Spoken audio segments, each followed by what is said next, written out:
Kochi MG റോഡിൽ ബ്രോമൻസ് സിനിമയുടെ ചിത്രീകരണത്തിന് അനുമതി നൽകിയിട്ടില്ല എന്ന് വിശദീകരിക്കുകയാണ് പോലീസ്. ചിത്രീകരണത്തിന്റെ ഭാഗമായി ഓടിച്ച കാർ പത്മ തിയേറ്ററിന് സമീപം അപകടമുണ്ടാക്കിയതിന് പിന്നാലെയാണ് പോലീസിന്റെ ഈ വിശദീകരണം. ബിനിൽ ആണ് ചേരുന്നത്. ബിനിൽ, അർജുന അശോകൻ ഉൾപ്പെടെ പരിക്കേറ്റ സംഭവത്തിൽ, പരിക്കേറ്റ ഈ ചിത്രീകരണത്തിൽ പോലീസ് ഇപ്പോൾ അനുമതിയില്ല എന്ന് വ്യക്തമാക്കുന്നു. കേസെടുത്തിട്ടുണ്ടോ? രതീഷ്, ഈ അപകടവുമായി ബന്ധപ്പെട്ട് പോലീസ് കേസെടുത്തിട്ടുണ്ട്. അത് അമിത വേഗത്തിൽ അശ്രദ്ധമായി വാഹനം ഓടിച്ചു എന്നതിനാണ് ഇപ്പോൾ കേസ് രജിസ്റ്റർ ചെയ്തിരിക്കുന്നത്. ഇതിൽ മോട്ടോർ വാഹന വകുപ്പിന്റെ തുടർ നടപടികളും ഈ കേസിന്റെ ഭാഗമായി ഉണ്ടാകുമെന്നാണ് നമുക്ക് മനസ്സിലാക്കാൻ കഴിഞ്ഞിരിക്കുന്നത്. കാരണം ഈ കേസിൽ ഇപ്പോൾ മൊഴിയെടുത്തിരിക്കുന്നത് സംഗീത് പ്രതാപിന്റെയാണ്. നടൻ സംഗീതിനാണ് ഇതിൽ പരിക്കേറ്റ ചികിത്സയിലുള്ളത്. അതുകൊണ്ട് തന്നെ സംഗീതിന്റെ മൊഴി പ്രകാരം ഇത് ക്രൂ മെമ്പറാണ്, അതായത് ഈ സിനിമ ചിത്രീകരണവുമായി ബന്ധപ്പെട്ട ക്രൂ മെമ്പറാണ് ഈ വാഹനം ഓടിച്ചിരുന്നത് എന്നതാണ് പോലീസ് ഇപ്പോൾ മനസ്സിലാക്കുന്നത്. ഈ വ്യക്തി ആര് എന്നത് കണ്ടെത്തേണ്ടതുണ്ട്. അതോടൊപ്പം തന്നെ ഈ ബ്രോമൻസ് എന്ന സിനിമയുടെ ഷൂട്ടിങ്ങുമായി ബന്ധപ്പെട്ട പോലീസ് നൽകുന്ന വിശദീകരണം, ഈ സിനിമ ഷൂട്ടിങ്ങിന് വേണ്ടി MG റോഡിൽ അനുമതി നൽകിയിരുന്നില്ല എന്നതാണ്. അതായത് കൊച്ചി സിറ്റിയെ സംബന്ധിച്ചിടത്തോളം ആണെങ്കിൽ സിറ്റി ഡെപ്യൂട്ടി പോലീസ് കമ്മീഷണറോ ആണ് ഇതിന് അനുമതി നൽകേണ്ടിയിരുന്നത്. ഇവർ രണ്ടുപേരും സിനിമ ഷൂട്ടിങ്ങിനുമായി ഇതുവരെ അനുമതി നൽകിയിട്ടില്ല എന്നതാണ് പോലീസ് വ്യക്തമാക്കുന്നത്. അതുകൊണ്ട് തന്നെ അനുമതിയില്ലാതെ സിനിമാ ചിത്രീകരണവുമായി ബന്ധപ്പെട്ട് പോയതിനും തുടർ നടപടികൾ ഉണ്ടാകുമെന്നാണ് സിറ്റി പോലീസ് വ്യക്തമാക്കുന്നത്.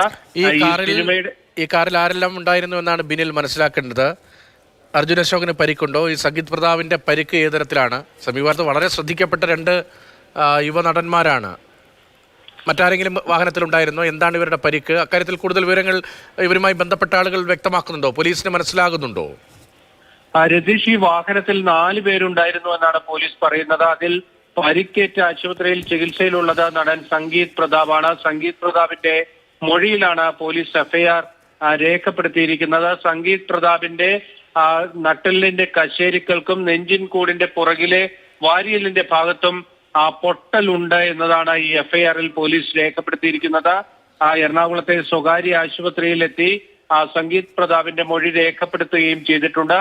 അങ്ങനെയാണ് ഈ വാഹനം ഓടിച്ചിരുന്നത്. ഇതിലെ ഒരു ക്രൂ മെമ്പർ ആണ് എന്ന വിവരം പോലീസിന് ലഭിക്കുകയും ചെയ്തിരിക്കുന്നത്. ഇതിൽ വിശദമായൊരു അന്വേഷണത്തിലേക്ക് പോയിട്ടുണ്ട്. ഈ 4 പേരിൽ കാറിന്റെ പിൻ സീറ്റിലായിരുന്നു സംഗീത് പ്രതാപ് എന്നാണ് പോലീസ് പറയുന്നത്. ഈ വാഹനം തലകീഴായി മറിഞ്ഞു. ആ സമയത്താണ് സംഗീത് പ്രതാപിന് ഈ നട്ടെല്ലിന് പരിക്കേൽക്കുന്നത് സംഭവിച്ചത് എന്നതാണ് പോലീസിന്റെ നിഗമനം. ഇതുമായി ബന്ധപ്പെട്ടിടത്തോളം അല്പം ഗൗരവമുള്ള പരിക്ക് തന്നെയാണത്. വിശ്രമം വേണ്ട, സിനിമയിൽ അഭിനയിക്കാൻ പോലും ഒരുപക്ഷെ സമീപകാലത്ത് കഴിയാൻ കഴിയാത്ത പരിക്കാണ്. എന്താണ് ആ പരിക്കിനെ പറ്റിയുള്ള വിശദാംശങ്ങൾ മനസ്സിലാക്കുന്നുണ്ട്. അതിനൊപ്പം തന്നെ ആ ദൃശ്യങ്ങളിൽ കാണുന്നുണ്ടല്ലോ, ഒരു ബൈക്ക് യാത്രക്കാരൻ അദ്ദേഹത്തെ ഇടിച്ച് തെറിപ്പിച്ചുകൊണ്ടാണ് ഈ കാർ പാഞ്ഞു പോകുന്നത്. അതും അനുമതിയില്ലാത്ത ഷൂട്ടിംഗ് ചിത്രീകരണം. അപ്പോൾ സ്വാഭാവികമായി പോലീസിന്റെ ഉൾപ്പെടെ ഭാഗത്ത് നിന്ന് അപകടമുണ്ടാകാതിരിക്കാനുള്ള പ്രത്യേകമായ ഒരു ക്രമീകരണവും അവിടെ ഉണ്ടായിരുന്നില്ല.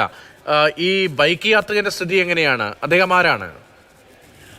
ബൈക്ക് യാത്രക്കാരൻ ഓൺലൈൻ ഫുഡ് ഡെലിവറിയുമായി ബന്ധപ്പെട്ടയാളാണ്. ഇയാൾക്ക് സാരമായ പരിക്കുകളൊന്നുമില്ല എന്നതാണ് വ്യക്തമാകുന്നത്. പക്ഷേ പോലീസ് ഇക്കാര്യത്തിൽ വിശദമായ അന്വേഷണം ഇപ്പോൾ നടത്തിവരികയാണ്. കാരണം ഇതിന് അനുമതി ഉണ്ടായിരുന്നില്ല ഈ സിനിമ ചിത്രീകരണത്തിന്. അതോടൊപ്പം തന്നെ ഈ ഡ്രൈവർ അമിത വേഗത്തിൽ വാഹനം ഓടിച്ചതാണ് ഈ ഇത്തരത്തിലൊരു അപകടത്തിലേക്ക് നയിച്ചത് എന്നതാണ് പോലീസിന് പ്രാഥമികമായി മനസ്സിലാകുന്നത്. പ്രദേശത്തെ CCTV ദൃശ്യങ്ങളടക്കം ശേഖരിച്ചുകൊണ്ട് വിശദമായ ഒരു പരിശോധനയിലേക്ക് തന്നെ എറണാകുളം സെൻട്രൽ പോലീസ് പോവുകയാണ്. അതിന്റെ അടിസ്ഥാനത്തിൽ കൂടുതൽ നടപടികളും ഉണ്ടാകുമെന്നാണ് സിറ്റി പോലീസ് അറിയിക്കുന്നത്. ബിനിലാണ് കൊച്ചിയിൽ നിന്ന് വിവരങ്ങൾ നൽകിയത്. പോലീസിന്റെ അനുമതിയില്ലാത്ത ഷൂട്ടിംഗ്, അതിനിടയിലാണ് ഇങ്ങനെ അപകടമുണ്ടായത്. യുവനടനും ഒപ്പം ബൈക്ക് യാത്രികനും പരിക്ക് പറ്റിയിരിക്കുകയാണ്. പോലീസിന്റെ തുടർ നടപടികളിലേക്ക് കടക്കുകയാണ്.